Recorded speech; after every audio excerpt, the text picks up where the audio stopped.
शुभ सकाळ मित्रांनो. आज मी जात आहे ज्योतिबा आमच्या गावच्या यात्रेला. ज्योतिबाच्या नावानं चांगलं, अंबाबाईच्या नावानं चांगलं. अशा वाजले 5:40. ठीक आहे, बंद कर दरवाजा.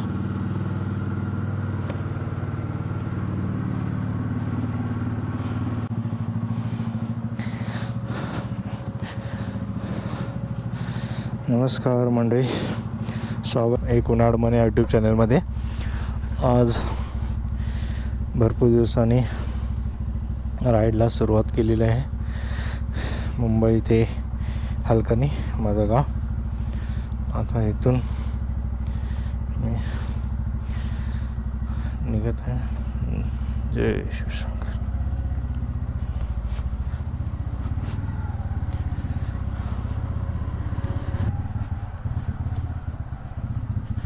गणपती बाप्पा मोरया.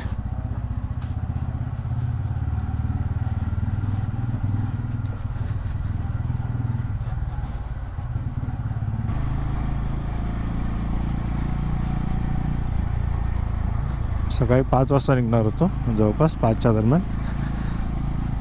पण व्हायचा असा थोडा उशीर लेट झालेलाच आहे.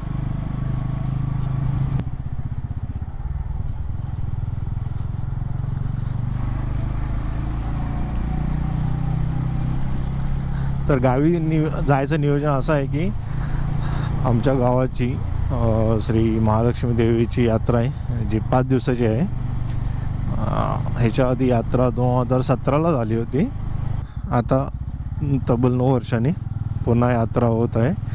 ही दुसरी यात्रा. त्याच्या आधी जी यात्रा झाली असेल असं सांगितलं, असं रेकॉर्ड आहे. म्हणजे गाव सांगितलं की ती यात्रा भरपूर वर्षापूर्वी झाली होती. जवळपास 300-350 वर्षापूर्वी यात्रा झाली असावी असं सांगतात म्हणजे गावातली लोक. त्याची तहसीलला नोंद पण आहे असं सांगितलं. तर जुने गावी जी पंचायत होती, जशी तालुक्या लेवलला, तशी पंचायत समितीची नोंद आहे असं सांगितलं होतं की ही यात्रा भरपूर वर्षापूर्वी झालेली होती.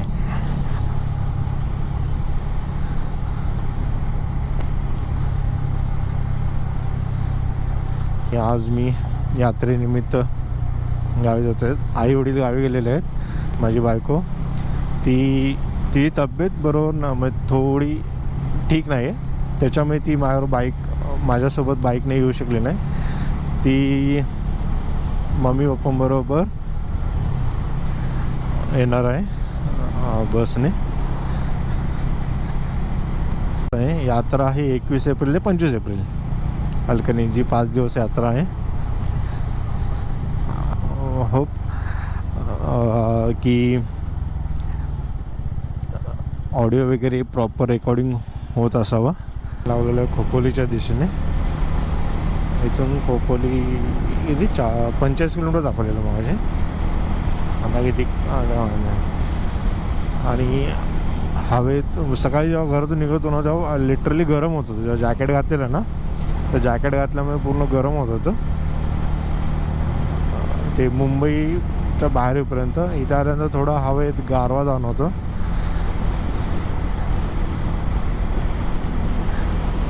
हवेत इकडे गारवा आहे.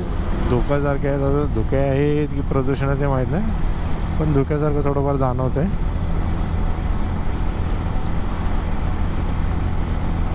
लवकरात लवकर आपल्याला पुणे क्रॉस करून बाहेर गेलं पाहिजे. कारण एकदा जर आपण ऑफिस पिकअप आवरच्या टाईममध्ये जर पुण्यामध्ये गावलं तर जायला वेळ लागतो, ट्रॅफिक लागतं.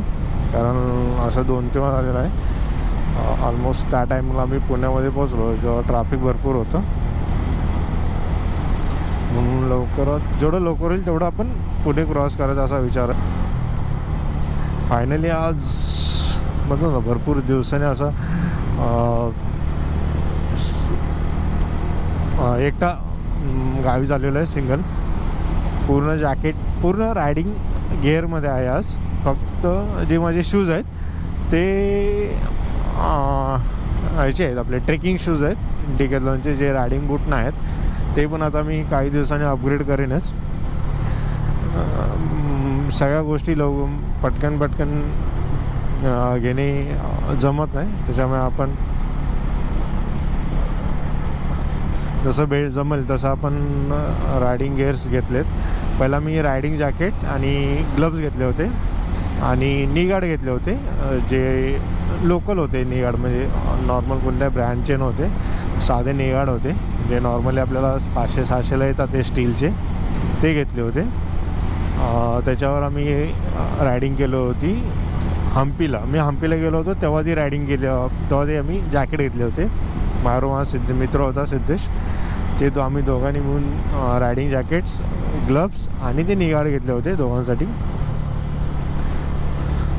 आमची जी पहिली कोकण ट्रिप झाली होती, ती Konkan trip without riding gear झाली होती.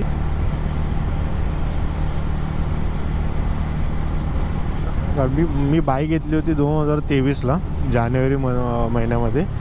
2026मध्ये तिला 3 वर्ष कंप्लीट झालेत, ठीक आहे. आणि जस्ट बाईक घेतली त्याच वर्षी जानेवारीमध्ये. पहिली सर्व्हिसिंग करून फेबच्या मंथ एंडमध्ये आणि मार्चच्या स्टार्टमध्ये आम्ही कोकण राईडला गेलो होतो. आय थिंक फेबच्या मिडमध्ये गेलो होतो 2023ला. कोकण राईडला गेलो होतो. कोकण राईड म्हणजे 4 ते 5 दिवसाची. आम्ही जाताना कसे गेलो होतो की इथून कोल्हापूर मार्गे, मुंबई ते कोल्हापूर मार्ग आम्ही गगनबावडा घाट उतरून खाली सिंधुदुर्गमध्ये प्रवेश केला होता. देवगडला गेलो होतो. देवगडला आमचा पहिला स्टे. देवगडला आम्ही स्टे करून तिथून आम्ही तारकर्ली, मालवण हे बीच वगैरे फिरून आलेलो. नंतर देवगडनंतर येताना गणपतीपुळे नंतर जयगड किल्ला हे सगळे स्पॉट करून घेऊन आले होतो.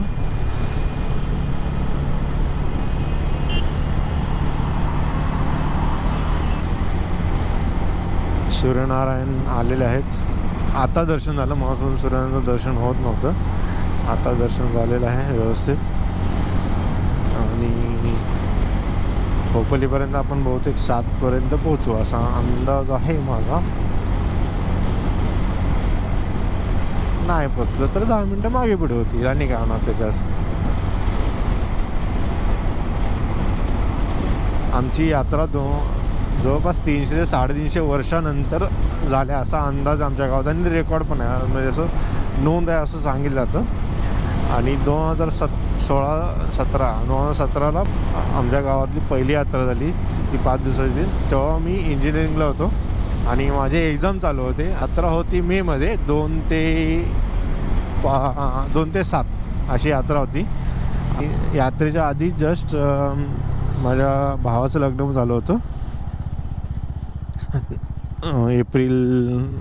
एप्रिलमध्ये आय थिंक 26-27ला लग्न झालं असेल. डेट आता एक्झॅक्ट आठवत नाही. माशी गेले मी कॉलेजला होतो इंजिनिअरिंगला. तेव्हा माझी एक्झाम होती, त्यामुळे मला ती यात्रा करायला भेटली नव्हती व्यवस्थित, पहिलीच यात्रा. पण मी शेवटचे 2 दिवस गेलो होतो यात्रेला फक्त, कारण एक्झाममुळे. आता 9 वर्षांनी मला यात्रा भेटणार आहे पूर्ण 5 दिवस. त्या एक्साइटमेंटमध्ये मी 2 आठवडे सुट्टी टाकलेली आहे बरोबर.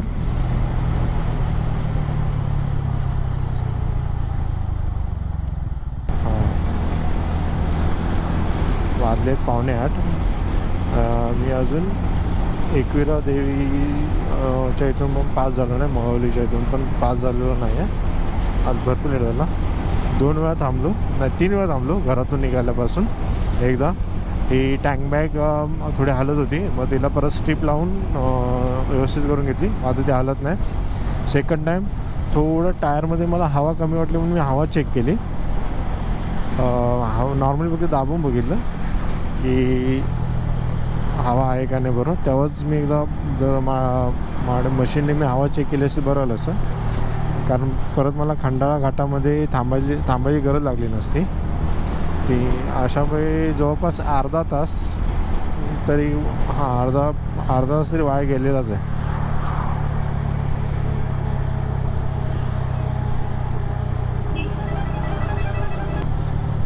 अर्धा तास तरी वाया गेलाच. त्याच्यामुळे मी आता घरातून निघालेलो किती बरोबर 5:30ला निघालेलो. 5:30 6:30 हां 7:30 7:30 आणि आता आल्या 8. 2 तास लागले इथून यायला. नॉर्मली हा प्रवास जर आम्ही याच्या आधीचा अनुभव सांगतो की मी तळेगावला 2 तासामध्ये तळेगावमध्ये असायचो. म्हणजे ह्या टायमिंगला 7:30 8च्या दरम्यान मी हा माझा अंदाज तळेगावमध्ये असतो. म्हणजे जवळपास अर्धा तासाचा डिफरन्स आहे. ठीक आहे, हे एवढं कुठे आपल्याला आता घाई गडबड करायची आहे. प्रवास सुखकर करून घ्यायचा. चालवताना गाडीची मजा करून घ्यायची. आणि सूर्यनारायण आता थोडे तापत चाललेले आहेत, गरम होत आहेत. त्यांच्या किरणांच्या प्रकाशामुळे डोळ्यावर सूर्यप्रकाश किरण येऊ लागलेले आहेत. त्याच्यामुळे डोळे दुखत आहेत. आणि मग त्यामुळे आता मी वायझर खाली गेलेलं आहे, सनग्लास वायझर.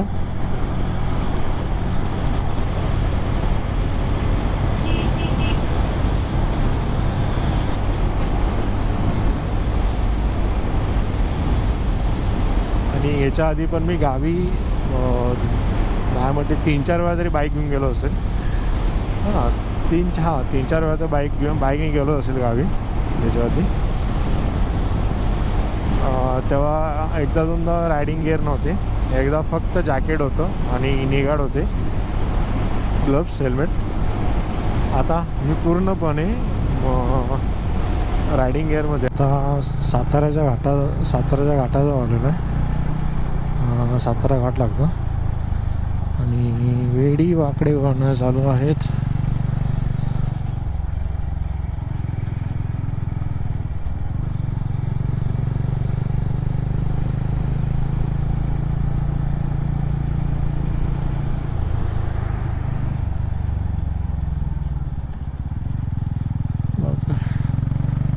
गाडी लेनच्या बाहेर आली.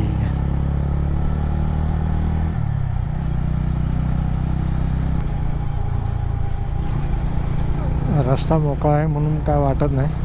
हे जर इथे ट्रॅफिक असतं तर थोडा त्रास झाला असता. आणि जे 50-60च्या स्पीडने आम्ही चालतो आहे, आता पळवतो आहे गाडी, ती 30-40-20 या स्पीडनं पळावं लागेल. ते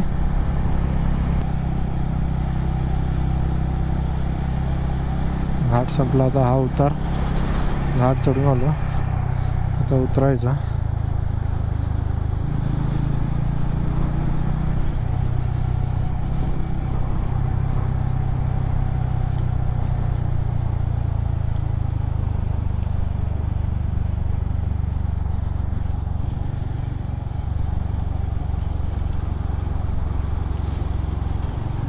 फायनल डेस्टिनेशन व्हायच्या आधी पुढं होतं का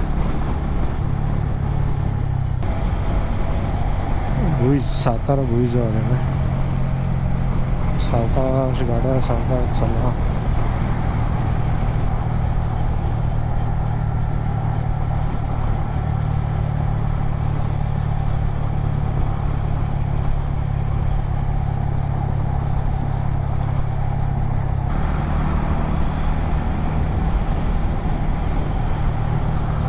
प्रत्येक ठिकाणी रस्त्याची कामं करत. आणि आता उन्हाचाच झळका बसत आहे झाडाला. अशी रस्त्याची कामं करतात, मध्ये मध्ये डायव्हर्जन दिले आहेत. आणि या डायव्हर्जनच्यामुळेच आता आपल्याला इथून ते हल्लू हल्लू छाजना धीरे धीरे बालमा हो हो हा हा हल्ले हल्ले हल्ले मेरे साजना.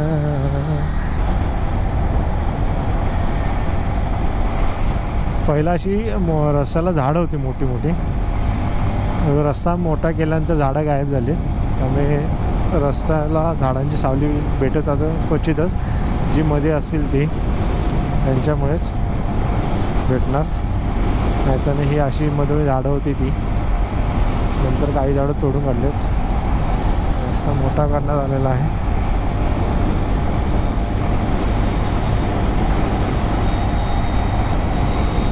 RX 100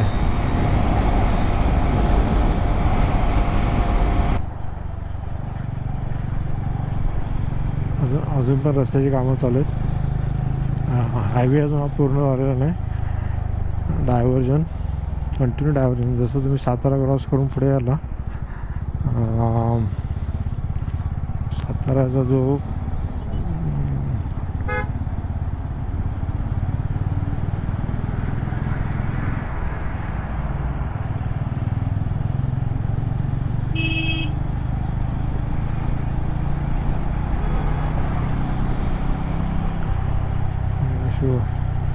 अजून मग काय काय ठिकाणी ब्रिज बांधायला चालू आहेत. ब्रिज पूर्ण झालेले आहेत. त्यामुळे इकडून माझ्या गावी जायला आता जवळपास 170 किलोमीटर असतील. 170-175 किलोमीटर आहे. तो थोडा वेळ लागेल. त्यामुळे कंटिन्यू गाडी अशी स्पीड मेंटेन नाही राहणार ना रनिंगमध्ये. तो कमी जास्त होणार, 30, 40, 20 असा करायला लागणार. आणि लिटरली हीट एवढं होत आहे ना, जरा स्पीड स्लो झाला तर पूर्ण जॅकेट भिजून जातं घामाने. मध्ये मध्ये थोडी हवा लागते, जरा गार जाणवतं. जेव्हा तुमचं आतलं टी शर्ट भिजलेलं असेल आणि मग तुम्ही गाडी पळवता तर हवा लागते, तेव्हा तो गार जाणवतं. नंतर परत नॉर्मल होतं, गरम, परत गरम चालू होतं, गरम वाफा.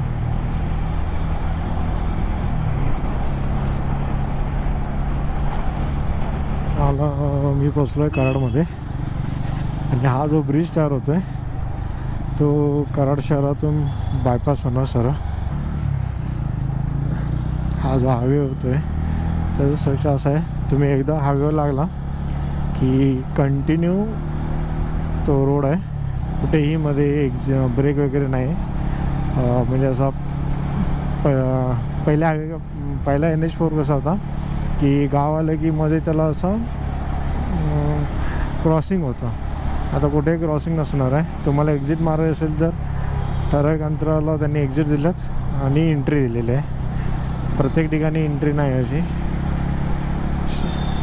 शहराच्या सुरुवातीला आणि शहराच्या एंडला अशी एक्झिट आणि एंट्री असणार.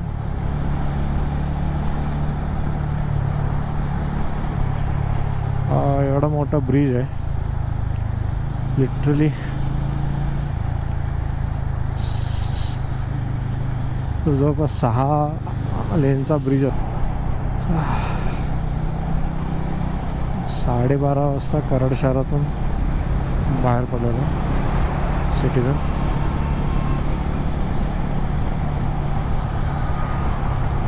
आणि कोल्हापूर जवळपास इथून 60 किलोमीटर असेल. आता 60 तर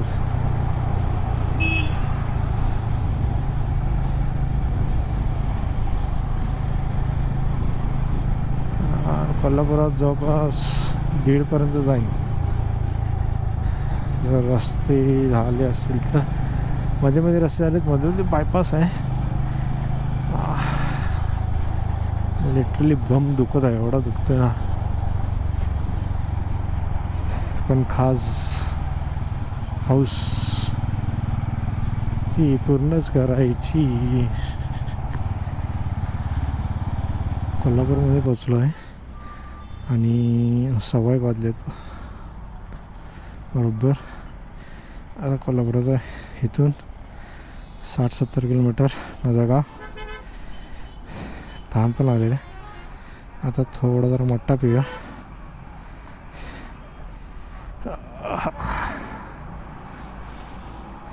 पाणी पिण्यापेक्षा थोडा मोठा पिऊन बघूया कसं होतं आहे.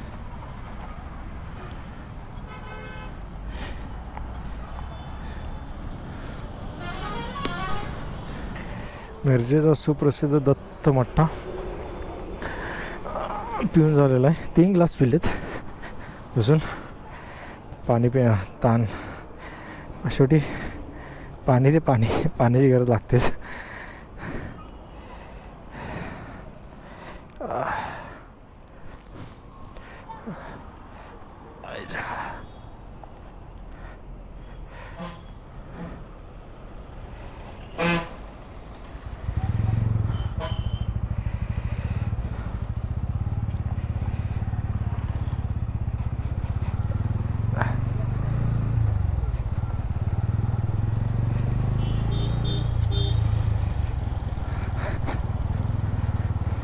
ब्रिजचं काम चालू आहे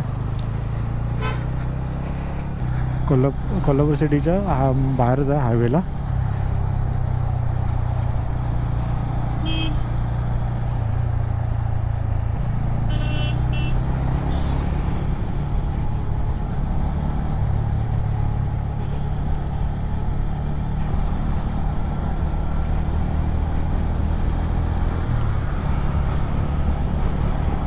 जरा फ्रेश वाटलं. पूर्ण गरम वाफा पडत आहेत. हात पण असे भाजल्यासारखे होतात. हँडल थोडी गाडी थोडा उन्हात उभी होती त्याच्यामुळे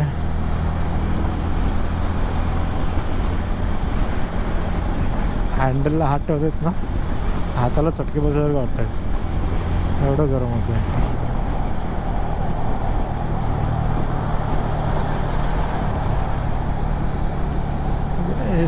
सगळे जे हेवी लोड आहेत ना ते डाव्या बाजूला आहेत. सगळे राईट साईडला उभे गाड्या असतात.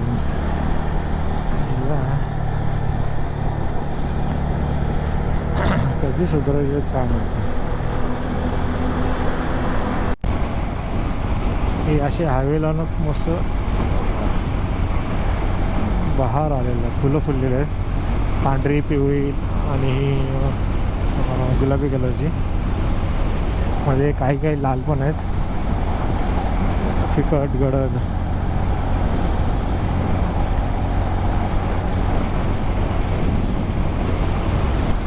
हा आहे तौंदी घाट आणि हा घाट नवीन ब्रिज बांधला आहे. तो डायरेक्ट असा तिथं वर चढणार. घाट चढायची गरज नाही, घाट सेक्शन बंद केलं आहे त्यांनी. हा ब्रिज बांधणार आहे. हा ब्रिज फक्त लाईट व्हेकलसाठी असणार. हेवी गाड्यांसाठी आला नसणार आहे. आणि मी आता निपाणी क्रॉस करून निपाणी शंकेश्वरमध्ये तोंदी घाटात आहे. आणि वाजले आहेत 2:30.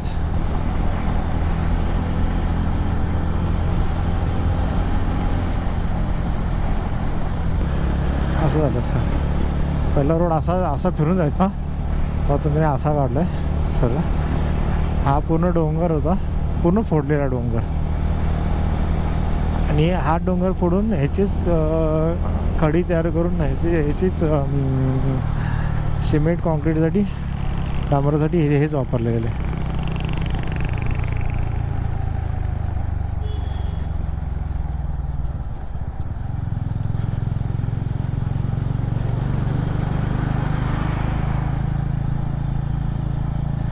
असं आहे.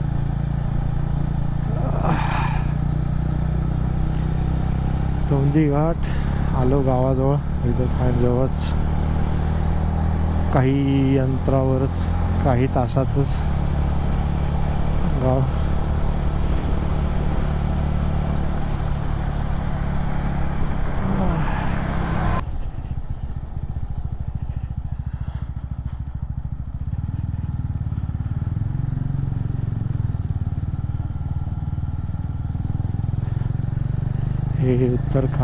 हे खानापूर जे कर्नाटकात येतं. आणि इथून माझं गाव हायवेपासून फक्त 5 किलोमीटरवर आहे.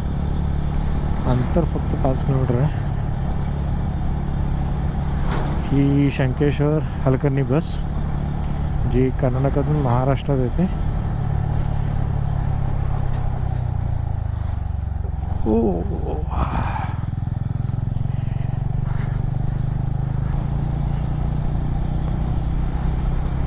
आम्ही सकाळी घरातून 5 वाजून 40 मिनिटांनी निघालो होतो. आणि मला आता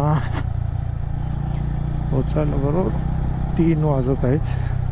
2:50 झालेले आहेत. अजून 10 मिनटात मी जातो घरामध्ये.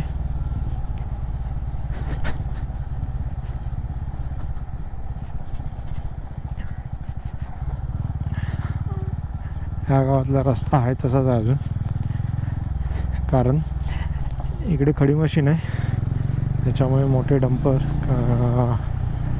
ये जा करतात, त्यामुळे हा रस्ता असाच आहे. रस्त्याचं काम चालू होईल वाटतं, कारण गटार एवढे उंच करून ठेवलेत, म्हणजे रस्ता होणार लवकरच. ऐक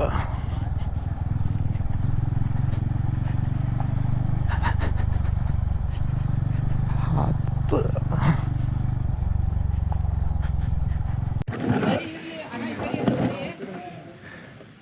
दुपारी 3 वाजता बाईक पुढे गेले. हे घर हा सगळा मंडपाचा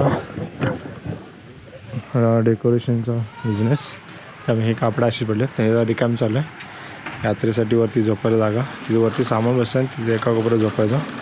हे घर आणि हे महालक्ष्मी मंदिर आणि त्याच्या पाठीमागे आहे मारुती मंदिर. नाही म्हणतं यात्रा इथेच आहे. आणि हे आमचं घर एवढं लावायचं. मंदिराला कलर द्यायचं काम चाललेलं आहे. मंदिर मस्त दिसतं. हा दीपमा दीपमाळी हे असं. दुपारी 3 वाजता आलो. 3 वाजता आल्यानंतर बॅटरी पूर्ण डाऊन झालेली, गोप्रोची पण आणि माझी पण, उन्हामुळे जरा. आणि सॉरी गोप्रोची बॅटरी डाऊन नव्हती, त्याचं मेमरी कार्ड फुल झालं होतं, कारण व्हिडिओ रेकॉर्डिंगची सेटिंग चेंज झाली होती, त्यामुळे ती हाय क्वालिटीमध्ये व्हिडिओ रेकॉर्डिंग झालेला, त्याच्यामुळे त्याने साईज पटकन फुल झाली. आता रेकॉर्डिंग झालं की दुपारी 3 वाजता कॅमेरा आता हां, आणि 3 वाजता पोचलो. बाईकवरचे सामान वगैरे साईडला काढलं आणि त्याच्यानंतर जेवून थोडं झोपून झाल्यानंतर आता उठलेलं आहे ऑलमोस्ट 6 वाजता. आणि रेकॉर्डिंग करायचं. हॅलो म्हणजे ही शाळा आहे मोठी, हे घर, ही मंडपाची वरच्या गाडी डेकोरेशन, आणि तिकडे पाळणा उभा राहत आहे. जर ते गोल राऊंड दिसून येतो बारीक, तो पाळणा